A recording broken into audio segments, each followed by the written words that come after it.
돈도 없는 집안 사위가 뭘 할 수 있겠어? 40대 평범한 직장인 박서준. 장인의 장례식장에서 아내와 처가 식구들에게 철저하게 모욕당했습니다. 하지만 그날 밤 돌아가신 아버지의 낡은 금고에서 발견한 비밀 문서가 모든 것을 바꿔놓았습니다. 사진 속 인물은 국내 최고 의료재단 설립자 이재호 박사. 그리고 문서에는 충격적인 내용이 적혀 있었습니다.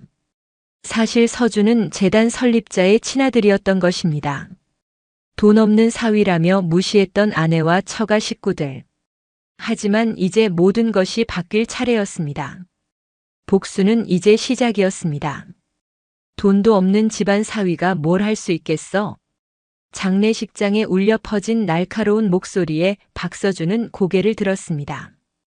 아내 김지연의 언니인 김지혜가 다른 친척들을 향해 하는 말이었습니다. 서준이 오빠는 정말 무능해. 아버지 장례비도 제대로 못 내고. 지혜의 말에 다른 친척들도 고개를 끄덕였습니다.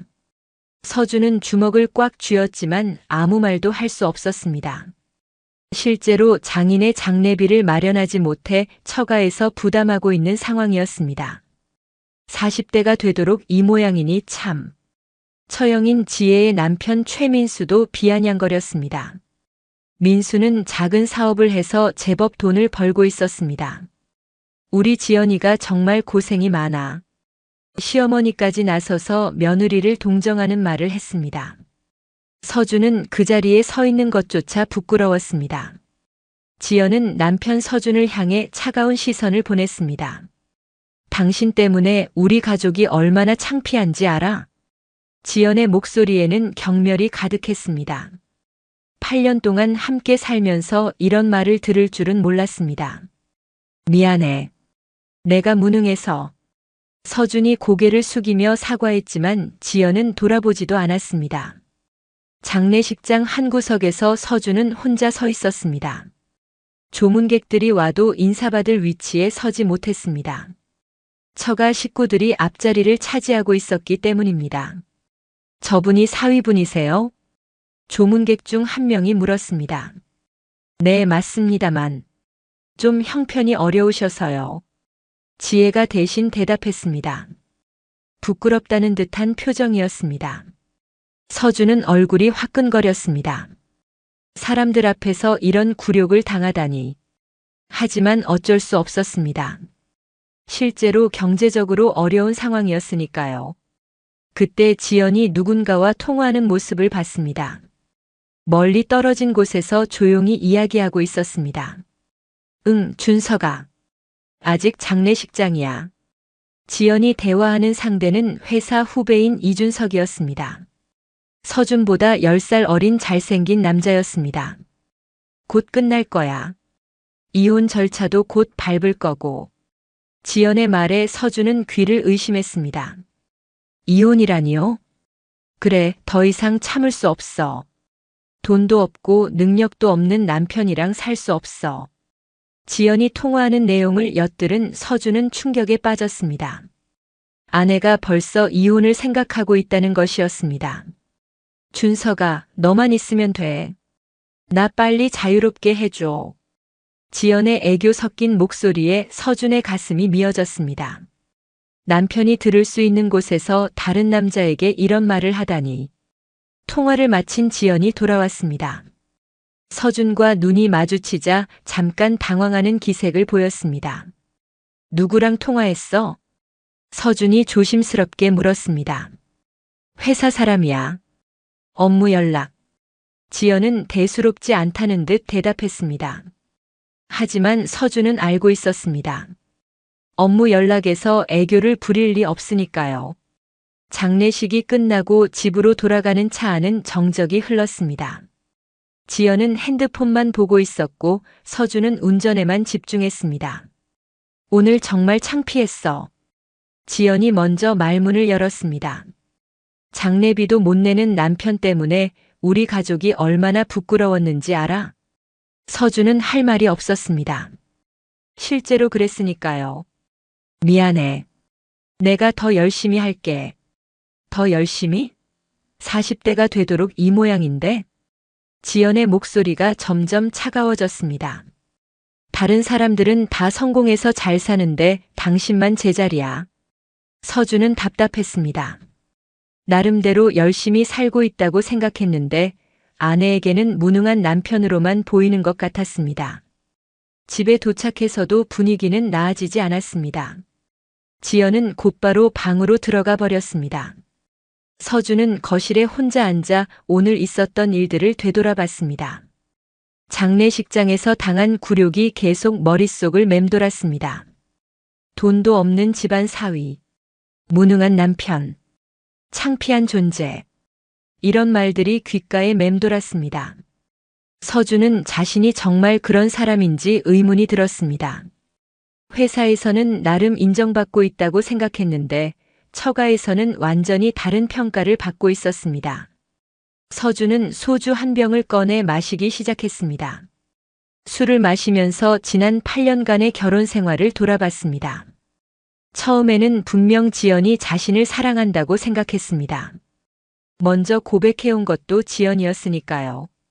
하지만 언제부터인가 지연의 태도가 변하기 시작했습니다. 당신은 왜 이렇게 발전이 없어? 지연이 자주 하던 말이었습니다.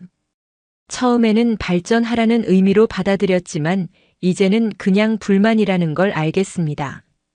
옆집 남편은 승진해서 과장이 됐는데 당신은 언제까지 대리야?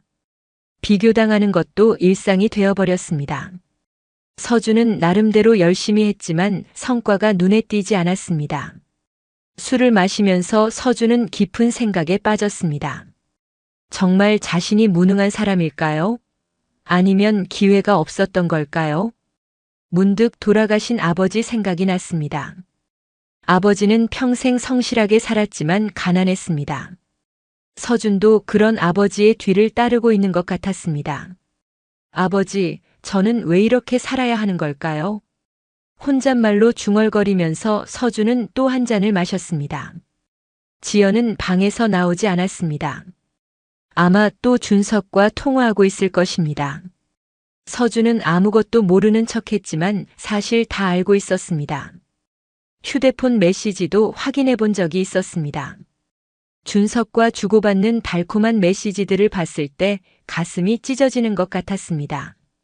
하지만 어쩔 수 없었습니다. 경제적으로 지연에게 의존하고 있는 상황에서 강하게 나올 수도 없었습니다. 그날 밤 서준은 거실 소파에서 잠들었습니다. 지연이 방문을 잠가버렸기 때문입니다. 이런 일이 이미 몇 번째였습니다. 꿈속에서도 장례식장의 굴욕이 반복되었습니다. 사람들의 차가운 시선과 지연의 경멸하는 표정이 계속 떠올랐습니다. 다음 날 아침 지연은 서준과 눈도 마주치지 않고 회사로 나갔습니다. 나도 출근해야지. 서준도 회사로 향했습니다. 하지만 어제의 충격이 가시지 않아 일에 집중하기 어려웠습니다. 서준 씨 괜찮으세요? 얼굴이 안 좋아 보이는데. 동료가 걱정스럽게 물었습니다. 아, 네. 괜찮습니다. 서준은 억지로 미소를 지었습니다. 개인적인 일로 회사에서까지 힘들어 보일 수는 없었습니다. 점심시간에 혼자 식당에 앉아 있으면서 서준은 계속 생각했습니다. 정말 이대로 살아야 하는 걸까요? 아내에게 무시당하고 처가 식구들에게 모욕당하면서 말입니다. 그때 휴대폰이 울렸습니다. 지연에게서 온 메시지였습니다. 오늘 늦을 것 같아. 먼저 자. 간단한 메시지였지만 서준은 뭔가 이상하다고 느꼈습니다. 또 준석과 만나는 걸까요? 하지만 확인할 방법도 없었고 확인한다고 해서 달라질 것도 없었습니다. 서준은 그냥 체념하고 일을 계속했습니다. 퇴근 후 집에 혼자 돌아온 서준은 또다시 소주를 꺼냈습니다. 술이라도 마시지 않으면 이런 현실을 견딜 수 없었습니다. 술을 마시면서 서준은 결혼 초에 달콤했던 기억들을 떠올려 봤습니다. 그때는 정말 행복했었는데 언제부터 이렇게 되어버린 걸까요? 서준아, 오늘 데이트할까? 7년 전 지연이 먼저 다가와 말을 걸었던 그때를 서준은 선명하게 기억했습니다. 회사 신입사원이었던 서준에게 지연은 꿈같은 존재였습니다. 지연은 회사에서 가장 예쁜 여자였습니다. 많은 남자들이 지연에게 관심을 보였지만 지연이 선택한 것은 서준이었습니다. 왜 나를 선택했어? 서준이 궁금해서 물었을 때 지연은 웃으며 대답했습니다. 성실하고 진실해 보여서. 나는 그런 남자가 좋아. 그 말에 서준은 가슴이 뛰었습니다. 자신을 알아봐주는 사람이 있다는 게 너무 기뻤습니다. 교제는 순탄했습니다. 지연은 서준을 친구들에게 자랑스럽게 소개했습니다. 내 남자친구 서준이야. 정말 괜찮은 사람이지? 지연의 친구들도 서준을 좋아했습니다. 지연아, 정말 좋은 남자친구 만났네. 서준은 인정받는다는 느낌이 좋았습니다. 회사에서도 업무 능력을 인정받고 있었고 연애도 순조로웠습니다. 1년 후 서준은 지연에게 프러포즈했습니다. 지연아, 나와 결혼해 줄래? 반지를 꺼내며 무릎을 꿇은 서준을 보고 지연은 눈물을 흘렸습니다. 네, 좋아요. 정말 좋아요. 두 사람은 포옹했습니다. 서준은 세상에서 가장 행복한 사람이 된 기분이었습니다. 하지만 결혼 준비 과정에서 첫 번째 난관이 나타났습니다. 지연의 부모님을 만나는 자리였습니다. 서준이는 어느 집 아들이니? 장인이 된 김 회장이 물었습니다. 서준은 솔직하게 대답했습니다. 아버지는 작은 공장을 운영하고 계시고 어머니는 식당에서 일하고 계십니다. 김 회장의 표정이 굳어졌습니다. 그렇군. 서준은 불편한 분위기를 느꼈지만 지연이 옆에서 감싸줬습니다. 아버지, 서준이는 정말 좋은 사람이에요. 능력도 있고요. 하지만 김 회장은 마음에 들어하지 않는 것 같았습니다. 지연이 어머니인 박 여사는 더 직설적이었습니다. 우리 지연이가 너무 급하게 결정하는 것 같은데. 서준이 듣기에도 반대한다는 뜻이 분명했습니다. 어머니, 제가 더 열심히 하겠습니다. 서준이 정중하게 인사했지만 박 여사는 냉담했습니다. 열심히 하는 거야 당연한 거고 능력이 문제지. 결혼식 준비도 순탄하지 않았습니다. 서준이 부모님이 경제적으로 여유가 없어서 대부분을 지연이 집에서 부담해야 했습니다. 이런 식으로 결혼해도 되나 싶네. 지혜가 중얼거리는 소리가 들렸습니다. 하지만 지연은 서준을 지켜줬습니다. 언니, 그런 소리 하지 마. 서준이는 앞으로 잘할 거야. 그때의 지연은 정말 서준을 사랑하는 것 같았습니다. 서준도 감격했습니다. 고마워, 지연아. 너 때문에 살 수 있어. 결혼식은 성대하게 치러졌습니다. 지연의 집안에서 비용을 대부분 부담했지만 그래도 서준에게는 꿈 같은 하루였습니다. 이제 우리 진짜 가족이야. 서준이 지연에게 속삭였습니다. 네, 오빠. 정말 행복해요. 지연도 환하게 웃었습니다. 그때만 해도 서준은 행복한 결혼 생활을 꿈꿨습니다. 신혼 초에는 정말 달콤했습니다. 지연은 서준을 위해 정성스럽게 요리해줬고 서준도 지연을 위해 무엇이든 했습니다. 오빠, 오늘 회사 어땠어요? 지연이 관심을 보이며 물어봤습니다. 팀장님이 내 업무를 칭찬하시더라. 승진도 곧 될 것 같아. 서준의 말에 지연은 기뻐했습니다. 정말요? 우리 오빠 최고예요. 이런 대화가 일상이었습니다. 서준은 정말 행복했습니다. 하지만 시간이 지나면서 상황이 바뀌기 시작했습니다. 승진이 생각보다 늦어지면서 지연의 태도도 변했습니다. 오빠, 승진은 언제 되는 거예요? 지연의 목소리에 조급함이 느껴졌습니다. 조금 더 기다려봐. 곧 될 거야. 하지만 서준도 확신이 서지 않았습니다. 처가 식구들의 시선도 점점 차가워졌습니다. 특히 지혜는 노골적으로 불만을 드러냈습니다. 서준이 오빠는 언제쯤 제대로 될까? 명절 때마다 이런 소리를 들어야 했습니다. 처가에서의 모임도 점점 부담스러워졌습니다. 다른 사위들은 성공한 이야기를 자랑하는데 서준만 할 말이 없었습니다. 민수는 이번에 사업 확장한다고 하던데 김 회장이 큰 사위인 민수를 칭찬했습니다. 역시 민수가 알아서 잘하네. 박 여사도 민수를 좋아했습니다. 서준은 위축될 수밖에 없었습니다. 능력 있는 큰 사위와 비교당하는 게 일상이었습니다. 그래도 그때까지는 지연이 서준을 지켜줬습니다. 우리 오빠도 열심히 하고 있어요. 하지만 지연의 목소리에도 점점 확신이 사라져갔습니다. 결혼 3년째부터는 상황이 더욱 어려워졌습니다. 서준의 승진은 계속 늦어졌고 경제적 압박이 심해졌습니다. 오빠, 이제 정말 뭔가 해야 하지 않을까요? 지연이 조심스럽게 말했습니다. 나도 알고 있어. 조금만 더 기다려줘. 하지만 기다림에는 한계가 있었습니다. 지연의 인내심도 점점 바닥을 드러내기 시작했습니다. 오빠, 언제까지 이렇게 살 거예요? 지연의 목소리에는 이제 짜증이 섞여 있었습니다. 결혼 5년째 서준의 상황은 크게 나아지지 않았습니다. 조금만 더 참아줘. 내가 노력하고 있잖아. 서준이 애원하듯 말했지만 지연은 고개를 저었습니다. 노력으로만 되는 게 아니에요. 능력이 있어야죠. 지연의 말이 서준의 가슴에 깊이 박혔습니다. 능력이 없다는 말만큼 서준을 아프게 하는 말은 없었습니다. 회사에서도 상황은 마찬가지였습니다. 동기들은 하나둘 승진하는데 서준만 제자리였습니다. 서준아, 너는 언제 승진하냐? 동기 중 하나가 물었습니다. 곧 될 거야. 서준은 자신 없는 목소리로 대답했습니다.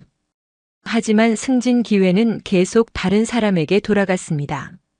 서준보다 늦게 입사한 후배들도 먼저 승진하는 일이 벌어졌습니다. 집에 돌아가면 지연의 차가운 대우가 기다리고 있었습니다. 오늘도 별일 없었지? 지연이 무관심하게 물었습니다. 응. 그냥 그래.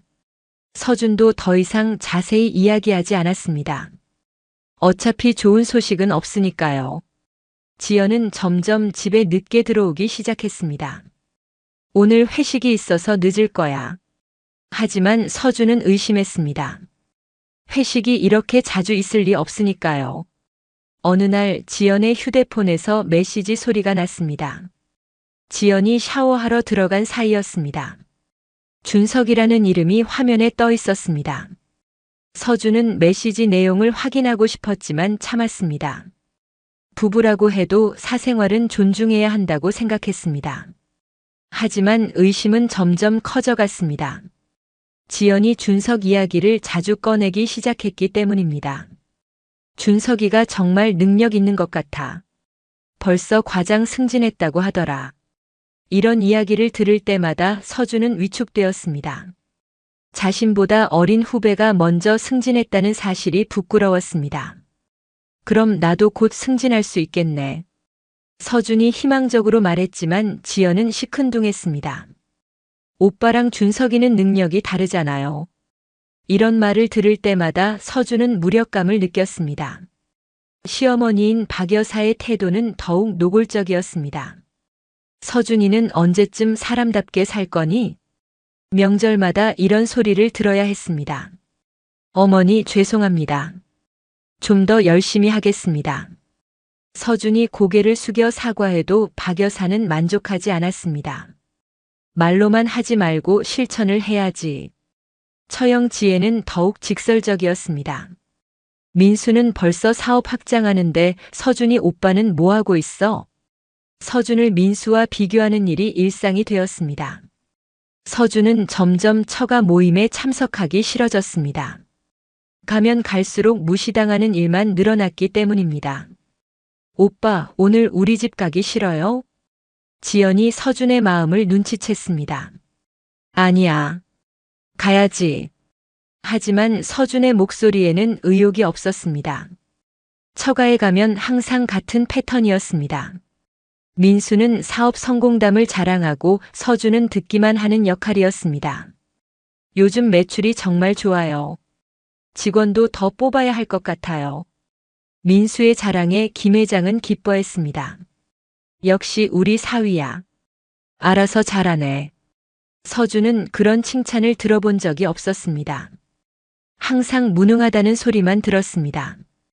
경제적 압박도 심해졌습니다. 지연은 명품을 사고 싶어 했지만 서준의 월급으로는 어림도 없었습니다. 언니들은 다 좋은 가방 들고 다니는데 나만 이런 거 들고 다녀야 해. 지연이 불만을 터뜨렸습니다. 조금만 기다려줘. 승진하면 사줄게. 서준이 약속했지만 지연은 믿지 않는 눈치였습니다. 언제 승진해요? 벌써 몇 년째 같은 소리예요. 서준은 할 말이 없었습니다. 실제로 승진은 계속 미뤄지고 있었으니까요. 친구들과의 모임에서도 지연은 남편 자랑을 할 수 없었습니다. 지연아, 남편 요즘 어때? 친구가 물으면 지연은 애매하게 대답했습니다. 그냥, 그래요. 다른 친구들은 남편 자랑을 늘어놓는데 지연만 할 말이 없었습니다. 우리 남편은 이번에 부장 승진했어. 정말? 축하해. 지연은 그런 대화를 들을 때마다 위축되었습니다. 자신만 뒤처지는 것 같았습니다. 집에서의 대화도 점점 줄어들었습니다. 지연은 서준과 이야기하는 것보다 휴대폰을 보는 시간이 더 많아졌습니다. 뭐 그렇게 재미있게 봐? 서준이 물으면 지연은 성의 없게 대답했습니다. 그냥 친구들이랑 이야기하는 거예요. 하지만 서준은 알고 있었습니다. 준석과 메시지를 주고받고 있다는 것을 말입니다. 밤에 잠자리에서도 지연은 냉담했습니다. 오늘 피곤해요. 이런 말을 자주 했습니다. 부부 관계도 점점 소원해졌습니다. 서준은 혼자 거실에서 술을 마시는 일이 많아졌습니다. 지연은 방문을 잠그고 들어가 버렸습니다. 이런 생활이 계속되면서 서준은 점점 우울해졌습니다. 집에서도 회사에서도 인정받지 못하는 느낌이었습니다. 장례식을 마치고 며칠 후 서준은 돌아가신 아버지의 유품을 정리하기 위해 고향집에 갔습니다. 어머니는 이미 작은 아파트로 이사를 준비하고 있었습니다. 서준아, 아버지 방에 있는 것들 정리해야 하는데. 어머니가 힘겨운 표정으로 말했습니다. 네, 어머니. 제가 할게요.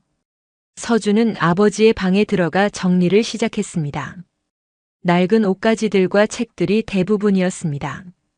그런데 책상 뒤편에서 작은 금고를 발견했습니다. 이게 뭐지?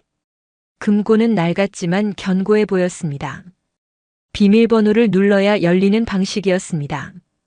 어머니, 아버지 금고 비밀번호 아세요? 응, 금고. 그런 게 있었구나. 어머니도 모르는 것 같았습니다. 서준은 아버지의 생년월일로 시도해봤습니다. 삐삐삐. 틀렸습니다. 몇 번 더 시도해도 열리지 않았습니다. 그때 문득 자신의 생년월일이 떠올랐습니다. 설마. 서준은 자신의 생년월일을 입력했습니다. 찰칵. 금고가 열렸습니다. 서준은 깜짝 놀랐습니다. 왜 자신의 생년월일이 비밀번호일까요? 금고 안에는 몇 가지 물건들이 들어 있었습니다. 오래된 사진들과 문서들이었습니다. 첫 번째 사진을 보는 순간 서준은 충격을 받았습니다. 사진 속에는 젊은 남자가 흰 가운을 입고 서 있었습니다. 뒤에는 큰 병원 건물이 보였습니다. 이 사람이 누구지? 사진을 뒤집어 보니 글씨가 적혀 있었습니다. 이재호 박사 서울대학교 병원 1985년. 서준은 이재호라는 이름에서 무언가 친숙함을 느꼈습니다. 어디선가 들어본 이름 같았습니다. 다른 사진들도 살펴봤습니다. 모두 같은 남자의 사진이었습니다. 의사 가운을 입거나 수술실에서 찍은 사진들이었습니다. 그런데 놀라운 것은 사진 속 남자가 서준과 닮았다는 점이었습니다. 특히 눈매와 코 모양이 똑같았습니다. 나랑 닮았네. 서준은 거울을 가져와 비교해 봤습니다. 정말로 비슷했습니다. 다음으로 문서를 확인해 봤습니다. 첫 번째 문서는 의과대학 졸업장이었습니다. 이재호 박사의 졸업장이었습니다. 서울대학교 의과대학 1982년 졸업. 명문대 의대 졸업장이었습니다. 서준은 감탄했습니다. 두 번째 문서는 더욱 놀라웠습니다. 병원 설립 허가서였습니다. 제호의료재단 설립 허가. 서준은 제호의료재단이라는 이름을 어디선가 들어본 것 같았습니다. 국내에서 유명한 대형 의료재단이었습니다. 세 번째 문서에서 서준은 더 큰 충격을 받았습니다. 친필로 쓰인 편지였습니다. 아들의 장례를 부탁한다. 이재호. 아들. 서준은 편지를 자세히 읽어봤습니다. 서준아, 아버지가 너를 평범한 집에 맡긴 이유가 있다. 언젠가 때가 되면 진실을 알게 될 것이다. 너는 평범한 아이가 아니다. 이재호. 서준의 손이 떨렸습니다. 이게 무슨 말인가요? 자신이 이재호 박사의 아들이라는 뜻인가요? 어머니. 서준은 급하게 어머니를 불렀습니다. 왜 그러니? 어머니, 이게 뭐예요? 서준이 편지를 보여주자 어머니의 얼굴이 굳어졌습니다. 그걸 어디서 찾았니? 어머니가 당황하는 모습을 보니 뭔가 숨기고 있다는 게 분명했습니다. 어머니, 진실을 말해주세요. 제가 누구예요? 어머니는 한참을 망설이다가 입을 열었습니다. 서준아. 사실은 어머니의 목소리가 떨렸습니다. 너는 우리가 낳은 아이가 아니야. 뭐라고요? 서준은 귀를 의심했습니다. 너를 맡아서 키운 거야. 이재호 박사님의 부탁으로. 서준은 머리가 하얘졌습니다. 자신이 양자였다는 것입니까? 왜 지금까지 말 안 해주셨어요? 이재호 박사님이 그렇게 부탁하셨어. 평범하게 키워달라고. 어머니의 설명을 듣고 서준은 복잡한 기분이 들었습니다. 그럼 제 진짜 아버지는 이재호 박사예요? 어머니가 고개를 끄덕였습니다. 박사님은 정말 훌륭한 분이셨어. 하지만 가문의 반대가 심했대. 서준은 더 자세한 이야기를 듣고 싶었습니다. 가문의 반대요? 이재호 박사님은 사랑하는 여자와 결혼하고 싶어 했는데 집안에서 반대했대. 정략 결혼을 강요했고. 어머니의 이야기를 들으면서 서준은 점점 진실에 가까워졌습니다. 그래서 박사님이 너를 우리에게 맡긴 거야. 안전하게 키워달라고. 서준은 충격적인 진실에 혼란스러웠습니다. 40년 동안 자신이 누구인지도 모르고 살았다는 것입니다. 그럼 저는 재단의 상속자라는 거예요? 어머니가 조심스럽게 고개를 끄덕였습니다. 그렇게 될 거야. 하지만 박사님이 돌아가시면서 복잡해졌대. 서준은 머리가 복잡했습니다. 갑자기 자신이 재단의 상속자라니. 믿기지 않았습니다. 어머니, 이 이야기 진짜예요? 응. 박사님이 직접 쓴 편지도 있잖니. 서준은 다시 편지를 읽어봤습니다. 분명히 이재호라는 서명이 있었습니다. 그럼 저는 왜 이렇게 가난하게 살아야 했어요? 박사님이 그렇게 원하셨어. 평범하게 자라야 진짜 사람이 된다고. 어머니의 설명에 서준은 복잡한 감정을 느꼈습니다. 한편으로는 억울했고 한편으로는 이해가 됐습니다. 하지만 이제 어떻게 해야 하죠? 박사님의 유언에 따르면 40세가 되면 진실을 알려주라고 했어. 서준은 마침 40세였습니다. 때가 된 것입니다. 그럼 재단에 연락해야 하는 거예요? 어머니가 망설이며 대답했습니다. 그건 내가 결정할 일이야. 서준은 깊은 고민에 빠졌습니다. 평생 가난하게 살던 자신이 갑자기 재단의 상속자가 된다니 현실감이 없었습니다. 하지만 오늘 장례식장에서 당한 굴욕이 떠올랐습니다. 돈도 없는 집안 사위라며 무시당한 일이 말입니다. 그런 굴욕을 다시는 당하고 싶지 않았습니다. 집으로 돌아온 서준은 밤새 잠을 이루지 못했습니다. 아버지의 금고에서 발견한 충격적인 진실 때문이었습니다. 지연은 늦게 들어와 바로 잠들어 버렸습니다. 다음 날 아침 서준은 어머니가 말씀하신 분을 만나기로 했습니다. 이재호 박사의 지인이라는 분이었습니다. 박 여사님이시죠? 중년 여성이 서준을 반갑게 맞았습니다. 고급스러운 옷차림에 품격이 느껴지는 분이었습니다. 네, 맞습니다. 서준이 어머니 친구 박 여사입니다. 서준님 정말 박사님과 닮으셨네요. 박 여사가 서준을 보며 감탄했습니다. 이재호 박사에 대해 더 자세히 알고 싶습니다. 박 여사는 커피를 한 모금 마시고 이야기를 시작했습니다. 박사님은 정말 훌륭한 분이셨어요. 의술도 뛰어나셨고 인품도 훌륭하셨죠. 그런 분이 왜 저를 다른 집에 맡기셨을까요? 그건 복잡한 사정이 있었어요. 박 여사는 조심스럽게 말을 이어갔습니다. 박사님 집안은 대대로 의료계 명문가였어요. 하지만 그만큼 보수적이기도 했죠. 서준은 집중해서 들었습니다. 박사님이 사랑하신 분이 있었는데 집안에서 반대했어요. 신분이 맞지 않는다면서요. 그래서요. 결국 정략 결혼을 하셨어요. 하지만 사랑하는 분과의 사이에서 아이가 생겼죠. 그게 바로 서준님이에요. 서준은 충격을 받았습니다. 자신이 그런 사연을 가지고 태어났다니. 그럼 제 친어머니는 어디 계세요?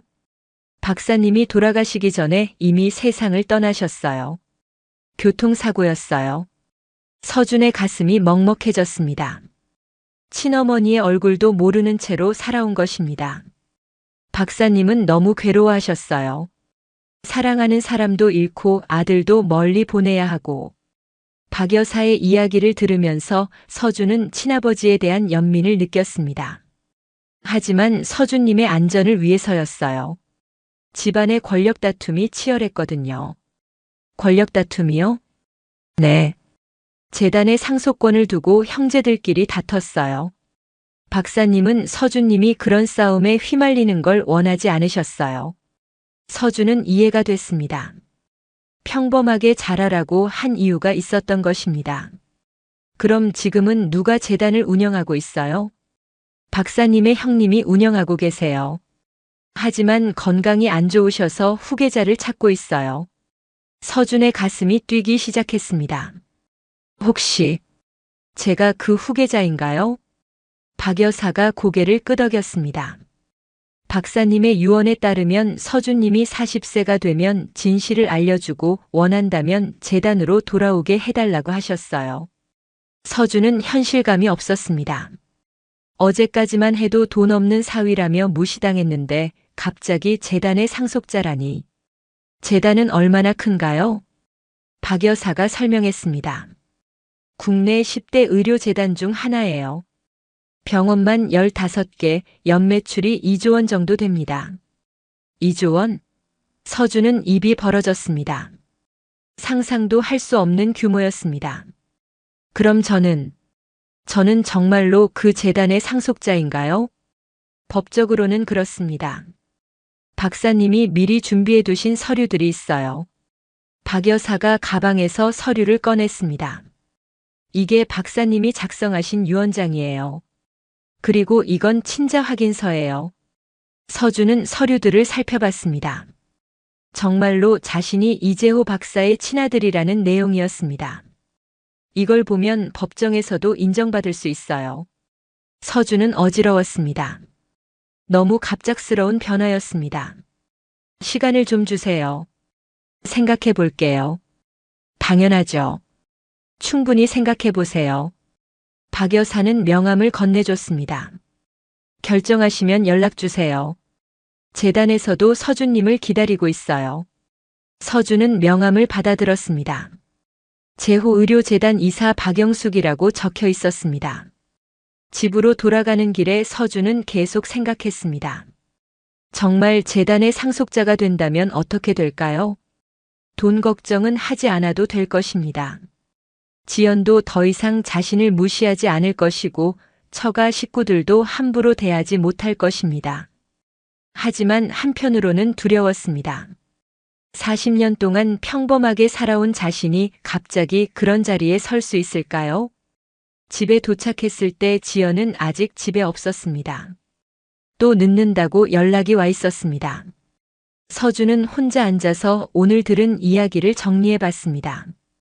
믿기지 않지만 모든 증거가 일치했습니다. 자신이 정말로 재단의 상속자라면 지금까지의 굴욕을 되갚을 수 있을 것입니다. 특히 오늘 장례식장에서 당한 모욕이 떠올랐습니다. 돈도 없는 집안 사위가 뭘 할 수 있겠어? 지혜의 말이 계속 귓가에 맴돌았습니다. 이제 보여줄 때가 왔나? 서준은 박 여사가 준 명함을 다시 꺼내봤습니다. 다음 날 아침 서준은 결심을 굳혔습니다. 박 여사에게 전화를 걸었습니다. 박 여사님, 저예요.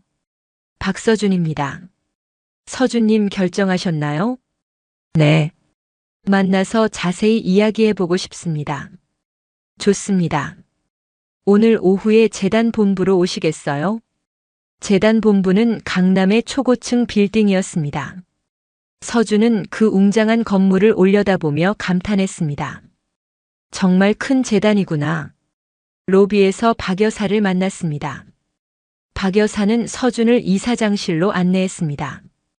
이사장님, 서준님 오셨습니다. 이사장실에는 70대로 보이는 노신사가 앉아 있었습니다.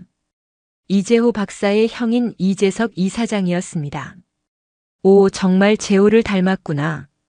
이재석 이사장은 서준을 보며 감격했습니다. 삼촌이라고 불러야 하나요? 서준이 어색하게 인사했습니다.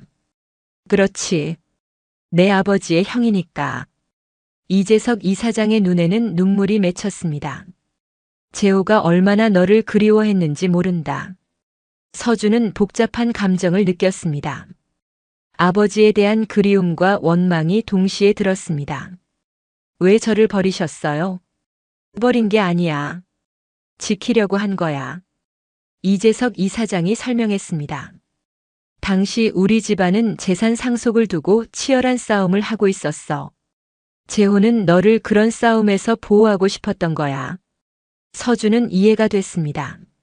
하지만 여전히 서운함이 남았습니다. 하지만 이제는 다른 상황이야. 내가 나이가 많아서 후계자가 필요해. 서준의 가슴이 뛰었습니다. 제가 그 후계자인가요? 당연하지. 넌 재호의 아들이고 이 재단의 정당한 상속자야. 이재석 이사장은 서준에게 재단의 규모를 설명해 줬습니다.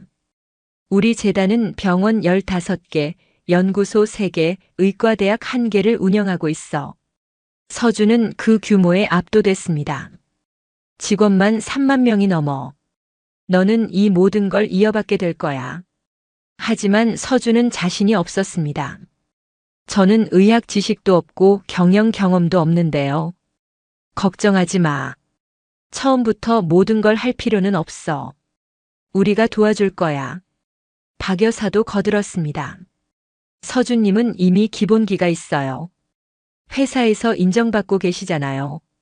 서준은 그동안 자신을 무능하다고 생각했는데 다른 관점에서 보니 그렇지도 않았습니다. 일단 천천히 배워가면 돼. 급하게 할 필요 없어. 이재석 이사장의 배려에 서준은 감동했습니다. 하지만 한 가지 조건이 있어. 무슨 조건인가요? 재단 이사회의 승인을 받아야 해. 형식상 필요한 절차야. 서준은 고개를 끄덕였습니다. 당연한 절차라고 생각했습니다. 그리고 또 하나. 내 능력을 증명해야 해. 능력을 증명한다는 게 무슨 의미인가요? 이재석 이사장이 미소를 지었습니다. 내가 정말 이 자리에 적합한 사람인지 보여줘야 해. 어려운 문제를 해결할 수 있는지 말이야. 서준은 긴장했습니다. 어떤 문제를 해결해야 하는 건가요? 지금 당장은 아니야. 때가 되면 기회가 올 거야. 이재석 이사장의 말에 서준은 의아했습니다. 하지만 더 자세히 묻지는 않았습니다. 일단 재단의 업무를 배우면서 준비해 보세요. 박 여사가 제안했습니다. 비서 자리부터 시작하는 건 어떨까요? 이사장님 옆에서 배울 수 있을 거예요. 서준은 생각해 봤습니다. 갑자기 높은 자리에 앉는 것보다는 차근차근 배워가는 게 좋을 것 같았습니다. 좋습니다. 그렇게 하죠. 그럼 다음 주부터 출근하세요. 서준은 계약서에 서명했습니다. 새로운 인생의 시작이었습니다. 재단을 나오면서 서준은 가슴이 뛰었습니다. 이제 모든 것이 바뀔 것입니다. 집에 돌아가니 지연이 거실에 앉아 있었습니다. 평소보다 일찍 들어온 것 같았습니다. 어디 갔다 와? 지연이 무관심하게 물었습니다. 그냥 볼 일이 있어서. 서준은 아직 재단 이야기를 하고 싶지 않았습니다. 확실해진 다음에 말하는 게 좋을 것 같았습니다. 그런데 지연의 표정이 이상했습니다. 뭔가 결심한 듯한 모습이었습니다. 여보, 우리 이야기 좀 해야 할 것 같아. 지연이 진지하게 말했습니다. 서준은 무슨 이야기인지 짐작이 갔습니다. 무슨 이야기? 우리 이혼하자. 결국 나왔습니다. 서준이 예상했던 말이었습니다. 갑자기 왜? 서준이 물었지만 사실 이유를 알고 있었습니다. 더 이상 함께 살 수 없을 것 같아. 우리 너무 다르잖아. 지연의 말에 서준은 쓴웃음을 지었습니다. 다르다는 게 무슨 의미야? 경제적으로도 그렇고 가치관도 다르고. 지연은 애매하게 대답했습니다. 하지만 서준은 진짜 이유를 알고 있었습니다. 준석 때문이라는 것을 말입니다. 다른 사람이 있는 거야? 서준이 직접적으로 물었습니다. 지연은 당황했습니다. 무슨 소리야? 그런 거 아니야. 하지만 지연의 표정이 모든 걸 말해줬습니다. 준석이랑 만나고 있는 거지. 서준의 직설적인 질문에 지연은 얼굴이 빨개졌습니다. 아니야. 그런 거 아니라고. 하지만 서준은 이미 확신하고 있었습니다. 어제 장례식장에서 통화하는 거 다 들었어. 지연의 얼굴이 창백해졌습니다. 그때서야 들켰다는 걸 깨달은 것 같았습니다. 여보, 미안해. 지연이 고개를 숙였습니다.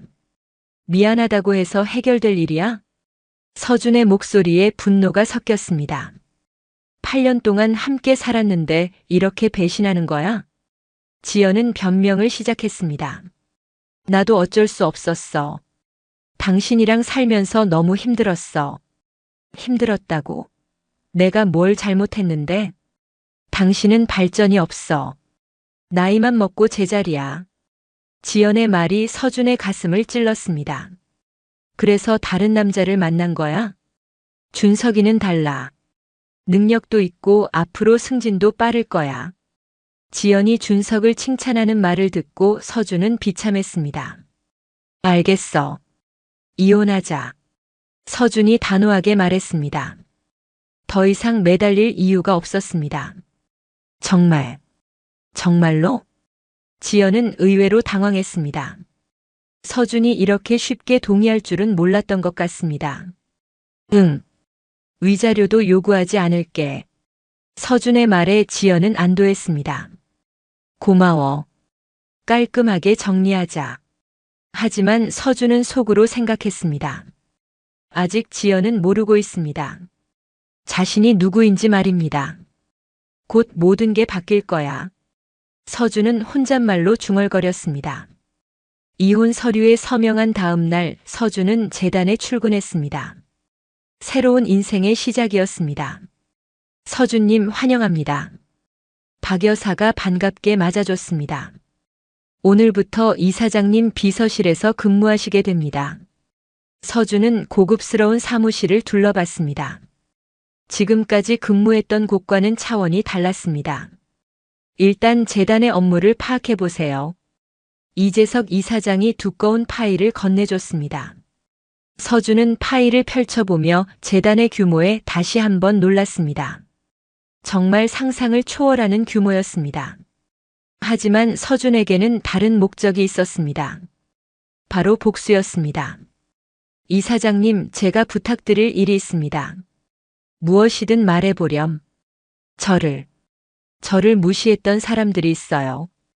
이재석 이사장은 관심을 보였습니다. 누구인데?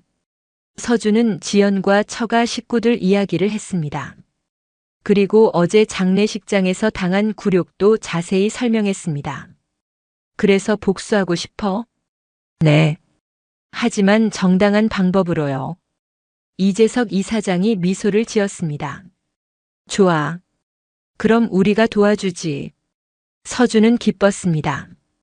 재단의 힘을 빌려 복수할 수 있게 된 것입니다. 먼저 전문 수사팀을 고용하자. 상대방의 약점을 찾아야 해. 박 여사가 제안했습니다. 수사팀이요? 우리 재단에는 전문 조사팀이 있어. 필요할 때 상대방을 조사하지. 서준은 재단의 힘을 실감했습니다. 며칠 후 조사 결과가 나왔습니다. 서준님, 충격적인 사실을 발견했습니다. 조사팀장이 보고서를 건네줬습니다. 지연 씨와 준석 씨의 불륜 증거는 물론이고 더 심각한 문제를 발견했어요. 더 심각한 문제요? 준석 씨가 회사 자금을 횡령하고 있었습니다. 서준은 깜짝 놀랐습니다. 횡령이요? 네. 증거도 확보했습니다. 이 정도면 형사 고발이 가능해요. 조사팀장이 사진과 서류들을 보여줬습니다. 준석이 회사 돈을 빼돌린 증거들이었습니다. 그리고 지연 씨도 공범일 가능성이 높습니다.